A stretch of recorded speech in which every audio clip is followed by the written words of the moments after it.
চারদিকে উৎসব, আতশবাজি আর শুভ নববর্ষের শুভেচ্ছা। সবাই বলছেন নতুন বছর এলো, কিন্তু আসলে কি নতুন কিছু এলো, নাকি আপনার নির্ধারিত হায়াত থেকে মূল্যবান একটি বছর খসে পড়ল? মৃত্যুর দিকে আপনি আরও এক ধাপ এগিয়ে গেলেন। ইমাম হাসান বাসরি রাহিমাহুল্লা বলতেন, হে মানুষ, তুমি তো কতিপয় দিনের সমষ্টি মাত্র। যখন একটি দিন চলে যায়, তখন তোমার জীবনের একটি অংশও খসে পড়ে। রাস্তায় বরফ বিক্রেতার বরফ যেমন গলে গলে শেষ হয়ে যায়, আমাদের জীবনটাও ঠিক সেভাবেই ফুরিয়ে যাচ্ছে। একজন ব্যবসায়ী যদি বছরে লাখ টাকা লস করে, তবে সে কাঁদে, অথচ আমরা ২০২৫ সালের পুরো ৩৬৫টা দিন হারিয়ে ফেললাম, কিন্তু আমাদের কোনো কান্না নেই।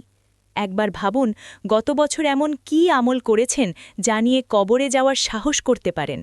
গত বছর এই দিনে আপনার অনেক বন্ধু আত্মীয় স্বজন বেঁচে ছিল, তারা ভেবেছিল তারাও এই বছরটি দেখবে, কিন্তু আজ তারা মাটির নিচে, তাদের আমলনামা বন্ধ। আগামী বছর এই দিনে আপনিও যে ছবির ফ্রেমে আটকে থাকবেন না, তার গ্যারান্টি কে দেবে? ২০২৬ সাল আল্লাহ আপনাকে দিয়েছেন একটি নতুন সাদা খাতার মতো।